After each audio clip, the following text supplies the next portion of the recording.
합니다. 오늘 저는 본문을 통해서 깨진 틈을 메꿔야 합니다. 이와 같은 제목으로 말씀을 전하겠습니다. 인생을 살아가면서 마음의 상처를 받는 일들이 적지 않이 일어납니다. 그리고 이제 이런 마음의 상처는 이 깨진 유리 조각처럼 생각할 때마다 또 마음을 찢어서 아프게 할 때가 많습니다. 그래서 이 피해자 입장에서는 그 가해자를 용서하기가 쉽지가 않습니다. 힘이 있으면 안갚음을 하든지,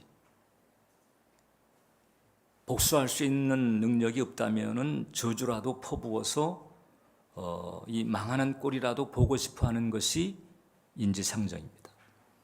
그래서 이 복수라고 하는 것이 일반 그 대중 영화에서는 아주 인기 있는 주제 중에 하나입니다.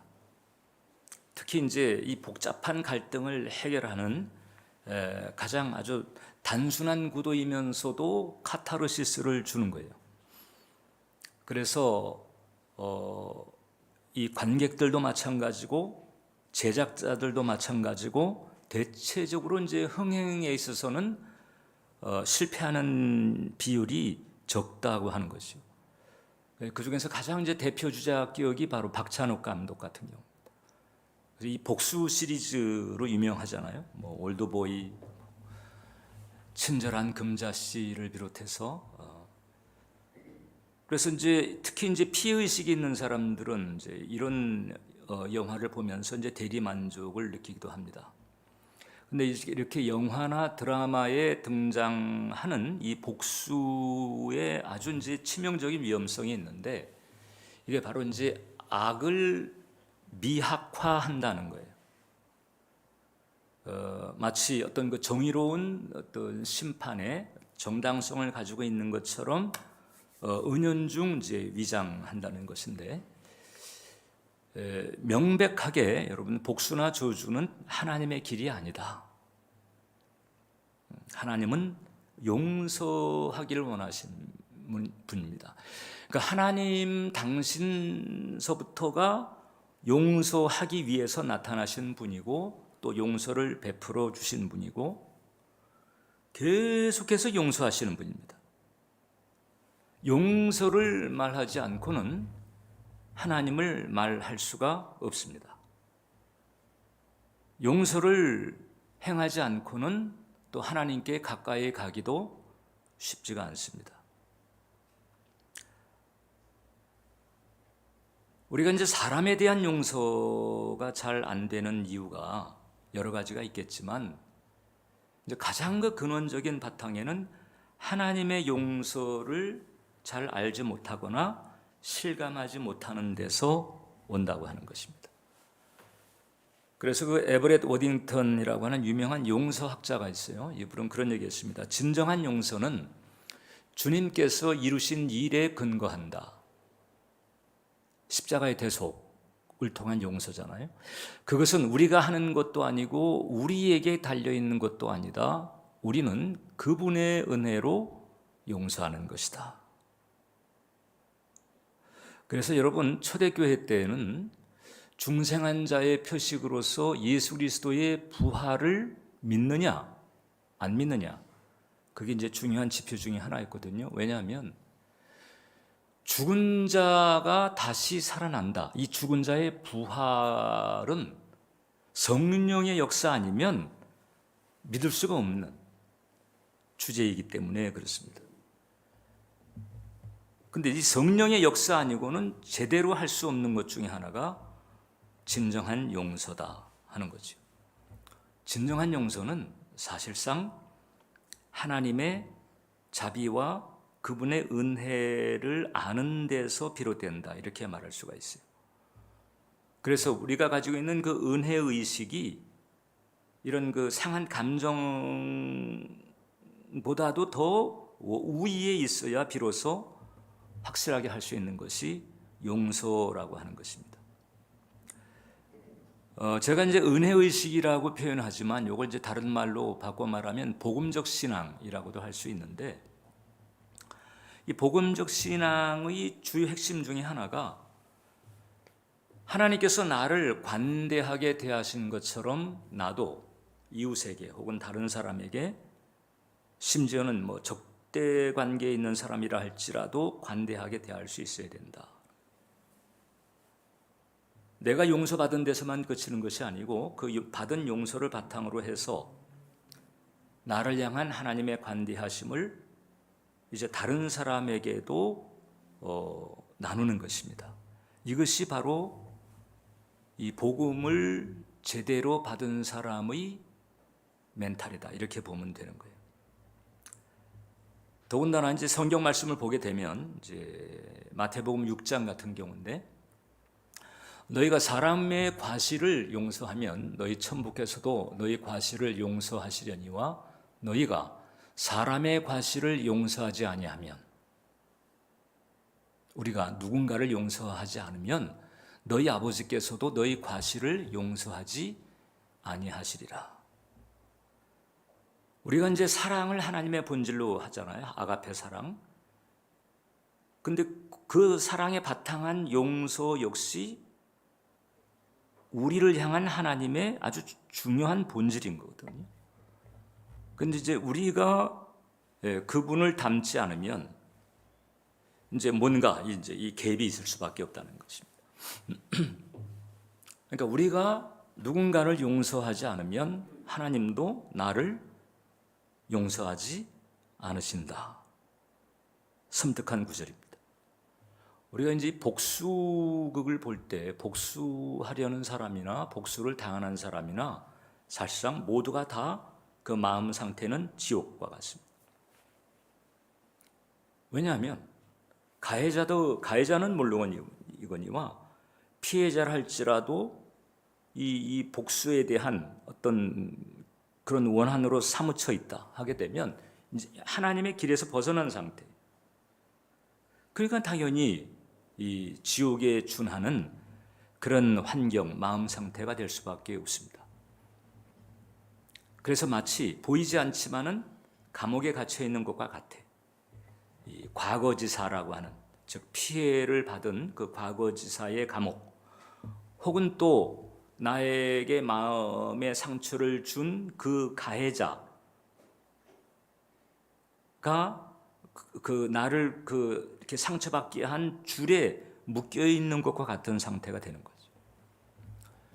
그러니까 겉보기에는 정상적으로 사는 것 같아도 그 묶여 있는 그 마음 상태에서 오는 부작용이 한두 가지가 아닙니다. 두통, 소화불량, 불면증, 우울증, 이런 그 시민성 질환들이 무수히 생기는 거예요. 그래서 정신과 의사들은 지금 내원하는 사람들이 용서의 원리를 알고 용서할 줄만 안다면은 자기네 환자 대체로 한 60% 정도는 다 안 올 거라는 얘기를 하거든요. 그래서 이제 이런 심신에 이런 부작용이 있을 때 우리는 이 병원 약보다도 일단 용서함이라고 하는 약을 먼저 먹어야 된다. 지금부터 한 30여 년 전에 일어난 일인데요.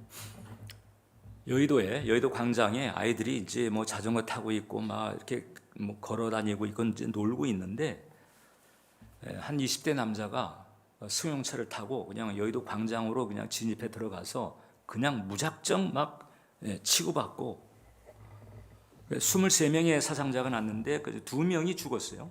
부상이 21명이고, 그 시각장애 때문에 이제 직장에서 해고당한 그런 앙심을 가지고 있는 사람이 그냥 사장차를 훔쳐 타고 마구잡이로 그냥 막 묻지마 충돌을 한 거예요. 이때 이제 6살 배기하고 12살 배기 자전거를 타고 있던 두 아이가 숨졌는데, 그 중에 이제 6살 배기 그 윤신재라고, 그 아이가 이제 죽은 그 아이의 할머니가 있어요. 이 서윤범 씨라고. 이 사건 때문에 그 뒤에 이제 남편은 화병으로 세상 떠나고 그 며느리마저 이제 암으로 숨지는 이 불행을 겪으면서 이 범인에 대한 이 적개심을 어떻게 가눌 수가 없었어요. 도저히 범인을 용서할 수가 없었어요. 그러다가 이제 마음도 몸도 삶도 가누기가 힘들게 되다 보니까 이제 이 할머니가 이제 교회를 다니게 됐고, 교회를 다니면서 들은 이야기 중에 그 1만 달란트 빚진 자의 그 이야기를 들으면서 하나님이 나에게 상처 준 사람을 용서하지 않으면 그럼 나의 죄도 용서 못 받는구나. 이것을 이제 감 잡으시고는 들은 바 말씀을 실천하기 위해서 그 이제 수감되어 있는 그 김용재에게 편지를 이제 보내게 됩니다. 그러면서 편지를 또 받고 또 보내고 주고받고 하는 과정에서 이 사람도 시각장애 때문에 많은 스트레스, 그리고 저주의식, 그리고 소외감에 시달린 희생자였구나. 원래는 착한 사람이었는데 환경이 그를 그렇게 몰아갔구나. 이런 깨달음을 자꾸 가지게 되면서 그 다음에 이제 마음속에 그 범인을 용서를 하게 됩니다. 그리고 아예 그 김 씨를 양자로 받아들이고 매일마다 그를 위해서 기도하는 이 길을 걷게 되면서 비로소 그 이전까지 그 분노라고 하는 그 감옥에 갇혀 있어가지고 겪었던 여러 그 심신의 부작용을 이제 털어버리고 온전한 자유를 누리게 됐다는 그런 스토리가 있었습니다. 용서함이라고 하는 약이 신통하다. 그래서 우리는 첫 번째 우리의 마음 상태를 진단할 필요가 있다. 왜냐하면 우리가 인생을 살아가면서 여러분, 우리가 가해자가 될 때도 있어요. 뭣도 모르고 가해자가 되는 경우도 있습니다. 그 다음에 또 피해자가 되는 경우도 있습니다. 우리는 이제 주로 피해 당한 것만 집착합니다. 내가 누군가에게 상처를 주거나 실망을 준 대목은 금방 잊어버립니다. 그리고 아예 모르는 경우도 많습니다. 그래서 인간의 그 자기 중심성이 참 지독합니다. 근데 일단 이제 피해 당한 상황을 놓고 그럼 당연히 이제 그 연루된 가해자에 대한 원망이나 이제 적개심이 있겠죠. 그래서 마음을 쭉 살펴보면서 누군가 이제 어떤 특정한 사람 혹은 어떤 특정한 상황을 떠올릴 때에 그때 마음속에 불쾌감, 편하지 않은 마음, 그 다음에 적대감 이런 것이 스물스물 올라온다 그러면은 용서가 안 된 상태죠. 그 사건이 아직 은혜로 정리가 안 됐고 그 다음에 이제 그 사람 역시 정리가 안 된 거예요. 여전히 그 사람에게 매여 있는 혹은 그 사건이 만든 보이지 않는 감옥에 갇혀 있는 것과 같은 상태다. 이렇게 보면 되는 거죠. 불쾌감 혹은 적대감, 적개심 이런 것이 올라올 때 그렇습니다. 사람들은 대부분 이제 세월이 약이니까 이제 시간이 가면 잊을 거다 이렇게 생각합니다만은 가벼운 것들은 그럴 수 있죠. 그런데 깊은 상처라고 하는 것은 세월이 가도 이게 사라지지 않는 경우가 많습니다. 계속해서 하루에도 몇 번씩 그때 그 일을 생각하고 들었던 말을 생각하고 겪었던 모욕감을 생각하면서 마음속에서 싸움판이 일어나는 경우가 적지가 않다라고 하는 거죠. 그리고 이제 마귀는 이런 깨진 관계를 활용하는 데에 전문가예요. 그러니까 마귀가 이 죄에 대한 기억을 악용하거나 혹은 이 상처 관계를 악용하는 데는 되게 능합니다. 그래서 이제 갖은 그 소재를 통해 가지고 끊임없이 그 죄책감을 가지게 하거나 아니면은 이 상처 부분을 이제 회상시키는 재방송을 계속하게 만들어 마음에서. 이게 오래된 일인데도 마치 지난달에 겪은 일인 것처럼 아니 지난주에 겪은 일인 것처럼 그렇게 계속 아픔 가운데 잡아두는 일을 하는 거예요. 그래서 우리가 용서가 필요하다는 거죠. 그런데 두 번째, 용서와 용서 아닌 것을 구분할 수 있어야 돼요. 일단 덮어두는 것 용서가 아닙니다. 덮어두는 것은 이게 이제 쌓이는 거거든요. 사라지는 게 아니에요. 쌓이는 겁니다. 이것은 이제 억압된 분노 쪽으로 이제 가게 되는 거잖아요. 그 다음에 잊어버리는 것도 잊어버릴게 혹은 잊어줄게 이러는 것도 용서가 아닙니다. 그리고 엄연히 이제 아픈 상처임에도 불구하고 이걸 이제 문제 삼지 않으려고 하는 또 하나의 이제 생각이 있는데 그 이제 갈등 회피라고 하는 게 있어요. 갈등. 이게 이제 이 복잡한 일 일어나는 거 싫고 또 그런 일에 부대끼기가 싫고 그래서 그냥 그것 때문에 아프고 힘든데도 갈등 회피 차원에서 그걸 드러내지 않는 것, 이것도 용서가 아닌 거죠. 용서라고 하는 것은 그 용서의 과정을 통해서 그 피해의식 내지는 이 적개심 원한 같은 이런 쓴 뿌리가 사라지는 과정, 이게 바로 용서인 거죠. 그리고 이미 우리가 언급한 것처럼 이게 이제 은혜의식에서 오는 용서가 가장 확실한 것이다. 은혜의식 없이 어떤 그냥 윤리적인 타당성 가지고, 그걸 우리가 당위라고 하잖아요. 그런 윤리적인 타당성을 가지고 용서를 선포할 수 있고 또 용서를 시도할 수 있지만 사실상 우리가 하나님께로부터 받은 그 은혜의식이 바탕되지 않을 때에는 그 용서는 사실상 불완전한 용서인 경우가 많습니다. 어떻게 보면 이제 용서했다라고 실제로 안 돼 있는데 용서한 것 같은 착각을 가지게 하는 경우도 있는 거예요. 그래서 우리가 이제 진정한 용서가 우리 가운데 있으려면 이 은혜의식의 수위가 높아져야 되는 것이고 이 은혜의식은 계속 치열한 대결을 벌립니다. 무엇과? 복수하라는 미혹 혹은 힘이 없으면 저주라도 퍼부으라고 하는 이런 미혹과 계속 맞서는 영성적인 의지가 발동이 돼야 된다. 그러면서 우리가 이루어갈 수 있는 것이 이제 진정한 용서의 과정이다라고 하는 거죠. 그래서 용서는 과정으로서의 성격을 가지고 있어요. 용서한다라고 선포해도 그 뒤에 소위 비용서에 대한 끊임없는 미혹이 있게 되는 것인데 이것을 이제 영성적으로 계속 제압하면서 가야 되는, 이제 그러면서 점차적으로 그 비용서의 독소 혹은 또 부정적인 정서의 독소로부터 이제 이게 풀려나게 되는 거죠. 그래서 이 존 샌포드라고 하는 분은 이건 이제 그 유명한 내적 치유 사역자인데 그런 얘기했습니다. 우리가 우리의 마음을 십자가로 가져가서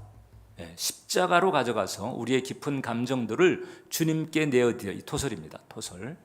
원한 적개심, 또 왜 그런 것들이 생겼는가 하는 사연들, 이런 것들을 토설하고, 그래서 그분이 그것들을 죽게 하고 우리 안에 바른 영을 회복시키기 전까지 용서는 행해지지 않는다. 어떻게 보면 이제 좀 엄격한 수준을 적용한 이야기라고 볼 수 있는데 이게 틀린 얘기가 아닌 거예요. 그래서 사실상 그리스도로부터 받은 그 은혜 앞에서 그 은혜로 말미암아 내 영혼의 상태가 바른 영의 상태로 회복되지 않으면 용서는 불안정한 상태가 되어버리는 거죠.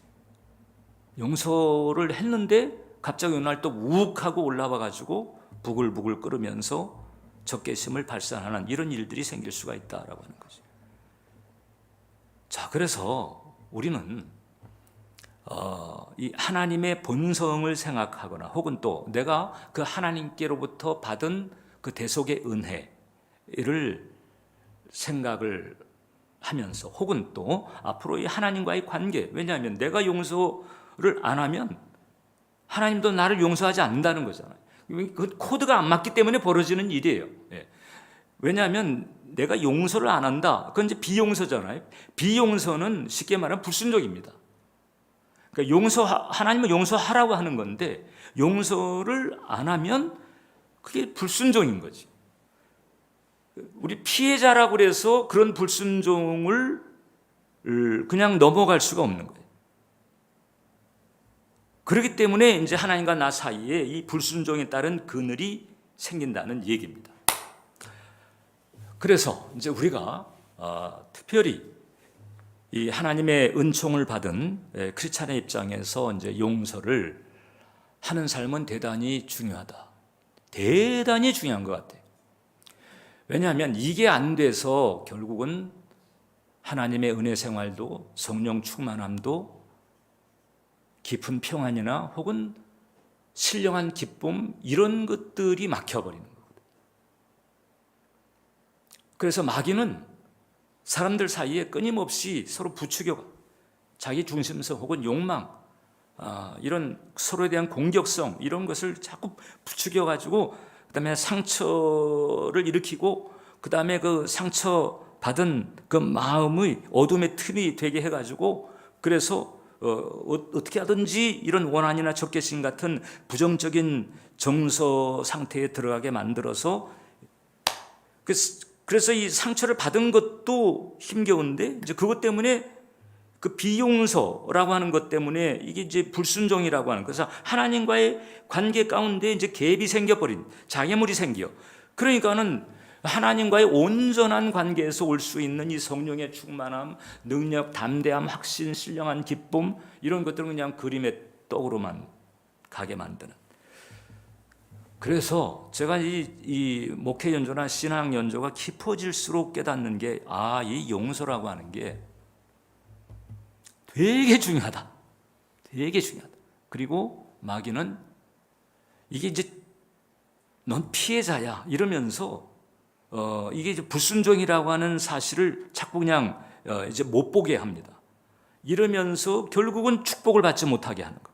그러니까 용서만 안 되면 그러면 이게 불순종의 상태이기 때문에 그러니까 하나님의 축복이 이제 딱 걸리는 거잖아요. 그래서 어떻게든 용서 못하게 하는 거예요. 어떤 이유를 대든 용서를 안 하게끔 그렇게 하는 것이라.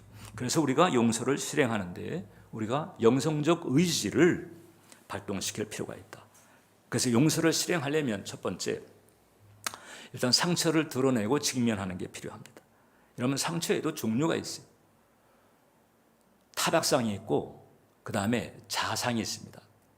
자상 이게 칼로 이렇게 베이는 것 같은 혹은 찔리는 것 같은 이게 타박상은 이게 이제 그 고의적이 아닌 경우도 많아요. 그냥 농담했는데 들은 상대가 뭐 자존감의 상처를 받을 수도 있고 전혀 그런 의도가 없었는데 그게 이제 오해를 불러일으킨 경우도 있고 그렇죠. 그것은 이제 타박상이에요. 이것은 이제 어떤 그 생각의 미숙함 혹은 판단착오, 실수 이런 데서 이제 오는 경우가 많습니다. 즉 이제 고의성이 적다는 거죠. 그런데 이 자상, 칼로 베거나 찔리거나 이런 자상에 해당되는 그 마음의 상처, 이것은 이제 아주 고의적으로 공격성, 악의가 발동되는 거죠. 왕따, 편애, 무시, 의도적인 모욕, 수동 공격.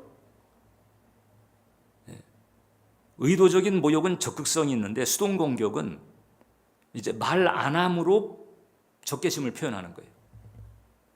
문을 꽝 닫는다든지 설거지하면서 그냥 막 우당탕탕 그냥 막 이렇게 상대에 대해서 직접 공격을 하는 것은 아닌데 사실상 그 이제 수동 공격이라고 해요. 이런 것들은 이제 고의적으로 이게 풀어지게 되는 것이거든요. 그러니까 이 타박상 수준의 마음의 상처도 바로 응급조치가 필요해요. 바로 응급조치를 하지 않으면 이제 그 그늘이 깊어져 가지고 그 사이를 또 부정적인 감정이 파고들어요. 그러니까 의도적인 그런 그 공격에서 오는 상처는 더 말할 나위가 없는 거죠. 에베소서 4장을 보면 분을 내어도 죄를 짓지 말며 해가 지도록 분을 품지 말고 마귀에게 틈을 주지 말라. 자, 그 분노의 감정이 시간이 지날수록 이것은 이제 부정적인 정서로 가거든요. 대표적인 부정 정서가 원한, 적개심, 증오, 복수심 이런 거거든요. 이런 상태는 벌써 틈이 되는 거예요. 이런 마음의 상태 자체가 틈이 돼. 마귀의 틈이 돼. 마귀가 출입하죠. 마귀가 출입하면서 결국 얘네들 주특기가 이제 발동하는 거예요. 행복을 도둑질하고 평안을 도둑질하고 은혜를 도둑질하고 심신의 건강을 도둑질하고 이런 일이 벌어지게 돼요. 그러니까 이런 틈은 아예 생기지 않게 해야 되는데 인생을 살다 보면 이게 타박상 수준의 상처를 받는 경우도 있거든요. 그러니까 상대는 몰라. 근데 나는 이게 마음이 상했어. 이럴 때라도 이것을 바로 이게 오래 가지 않도록 하는 것이 중요하다. 그러니까 이 타박상 수준의 마음의 상처를 할지라도 오래 가게 되면 어떤 틈이 되는 거거든요. 그러니까 이런 틈이 생기지 않도록 하는 것이 중요하다. 만약에 이런 틈이 계속 오래 가게 되면 그 틈이 커지죠. 그리고 또 상처가 깊게 되면 이제 그 또 틈이 커지죠. 이렇게 되면 거기에 뭐 마음 놓고 그냥 어둠의 세력이 출입하는 거예요. 왜냐하면 이게 이제 용서 처리가 안 된 상태는 다시 얘기하지만 이게 사실상 불순종의 상태이기 때문에 안타깝지만 피해를 입었다는 점에서 안타깝지만 어떻든 결국은 하나님의 길이라고 하는 관점에서 볼 때는 이게 불순종의 상태이기 때문에 그 불순종은 빨리 회개해서 바로잡지 않게 되면 결국 이제 거기에 대가 치름이 따르게 되는 거예요. 그래서 그 루이스 스미디즈라고 하는 사람이 그런 얘기했습니다. 용서치 않음의 삶은 쓰라림과 고문의 삶이다. 이런 삶은 귀신의 압박과 중독의 속박, 충동적인 행동의 문을 열어놓는다. 불안과 폭력의 삶이며 그 속에 정말이지 생명이라고는 전혀 없다. 그러니까 용서치 않음, 안 그래도 피해 입음인데 그것 때문에 또 용서치 않음은 이 눈덩이처럼 그런 그 고통을 배가시킨다고 하는 거죠. 그러니까 이게 분노와 원망은 물론이고 서운한 마음조차도 예를 들어서 이제 이게 차별감 같은 것을 느낀다 하게 되면 이제 그 서운함이 들 수 있거든요. 이런 경우도 십자가 밑에 토설하고 내려놓고 우리가 돌아설 수 있어야 된다라고 하는. 그리고 두 번째 이제 용서를 선포해야 돼. 용서를 선포할 때 용서하기를 원합니다. 이것은 용서 선포가 아니에요. 혹은 용서할 수 있도록 도와주세요. 이것도 용서의 선포가 아닙니다. 그러니까 용서하려고 애를 쓰는구나 하는 이제 그런 정도 하나 주님께서 생각할 수 있지만은 용서가 선포된 것은 아닙니다. 그러니까 용서합니다. 이렇게 돼야 돼요. 용서합니다. 그 용서합니다에서 그 다음에 이제 그 가해자를 축복하는 기도까지 주님은 나가라고 하신다. 참 기가 막히고 코가 막히는 그런 상황일지라도 어떻든 주님의 길로 가기를 힘써야 되는 거예요. 베드로전서 3장을 보면 악을 악으로 욕을 욕으로 갚지 말고 우리가 읽었던 본문이죠. 도리어 복을 빌라는 거예요. 그놈을 향해서 복을 빌어라. 왜냐하면 이를 위하여 너희가 부르심을 받았다. 그 못된 가해자에게 복을 빌도록 부르심을 받았다는 거예요. 왜냐하면 그렇게 해야 축복이 너희를 멀리 떠나지 않는다. 그렇게 해야 복을 이어받을 수 있다는 거예요. 근데 그러지 않으면 모두가 다 감옥 속에 갇힌 죄인처럼 돼버리고 만다는 거예요. 누가복음 6장을 보면 너희를 저주하는 자를 위하여 축복하며 너희를 모욕하는 자를 위하여 기도하라. 정죄우를 저주하는 자를 생각하면서 축복할 수 있어야 되고 정죄우를 모욕하는 자를 생각하면서도 기도할 수 있어야 된다. 그런데 이게 불가능한 게 아니다. 이게 쉬운 것은 아니지만 못할 것도 없다는 거예요. 왜냐하면 예수 그리스도의 십자가에 은혜의 물결을 타면, 그래서 그 은혜의 물결로 말미암은 은혜의 수위가 높아지게 되면 이런 그 본성적인 선을 우리가 넘을 수 있게 된다. 용서하지 않는 상태는 내가 주먹을 꽉 쥐고 있는 것 같아요. 언제든 그냥 올려칠 수 있는 준비를 하고 있는 것 같아요. 그 주먹을 꽉 쥐고 있으면 누구의 손도 잡을 수가 없잖아요. 하나님도 그 손을 잡을 수가 없어요. 그래서 우리가 용서를 선포하고 그 다음에 축복 기도하는 자리에까지 가야 된다. 저도 이 설교 준비하면서 용서하는 기도를 또 안 했겠습니까? 제가 아이고 이거 용서 안 하면 안 되겠구나. 그래서 내가 이제 용서를 이제 했다면 정말 제대로 됐는지 이 독소가 해독이 됐는지를 이제 살펴봐야 되는데, 예를 들어서 그 사람이 잘 되었거나 혹은 잘못되었거나 이런 소문을 들었을 때 내가 이제 거기에 어떻게 반응하는가? 그 사람이 잘 되었다고 하게 되면 배가 아파. 그놈이 잘 됐다고? 이런 생각이 들거나, 혹은 또 잘못되었다고 할 때 거 봐. 이래서 고소한 이런 마음이 생긴다 그러면 사실 온전한 용서라고는 할 수가 없다. 용서합니다 했어도 이제 온전한 용서에 가야 되는 이제 숙제가 사실 남아 있는 거예요. 그 온전한 용서는 그럼 어떤 용서냐? 그러니까 이제 우리가 십자가 앞에서 우리의 영혼이 바르게 회복이 되면 주님의 은혜로 나의 영혼이 바르게 회복이 되게 되면 나타나는 현상이 있습니다. 두 가지인데, 하나가 뭔고하니 이제 용서와 관련된 것에서 가해자에 대한 긍휼과 동정이 생겨. 가해자에 대한, 전에는 가해자 하게 되면 씹어 먹고 싶었는데 이게 아니고 그 서윤범 할머니가 그 김용재에게 품었던 것처럼 알고 보니까 시각장애고 소외감, 저주의식, 인정받지 못한 데서 오는 고독감, 이거 어떻게 감당했을까? 이게 불쌍히 여겨지는 거예요. 자기 손주 죽인 데 대한 이 적개심은 이제 사라지고, 야 정말 힘들었겠다, 이런 마음이 오는 거죠. 그 다음에 이제 자신의 몫을 회개하는 것, 이것은 일단 하나님의 그 기준에서 벗어난 부분에 대해서 그것을 깨닫고 자신의 몫을 회개하는 부분이 있어요. 그리고 더 나아가서 할 수 있다면은 내가 다른 사람에게 얼마든지 가해자였을 수 있다는 사실, 이것까지도 헤아리는 게 필요하다. 그러면 사실 주님 앞에 더 할 말이 없는 거예요. 그래서 앤드류 머레이라고 하는 유명한 목사님이 그런 얘기했습니다. 우리에게 상처 준 자들과 우리를 하나로 느끼기 시작하고 하나님께 우리의 죄를 용서해 달라고 부르짖어야 한다. 우리는 같이 죄를 지었다. 이게 바로 이제 그리스도 안에서 우리의 영이 올바로 회복되었을 때에 가지게 되는 시각이라고 하는 거죠.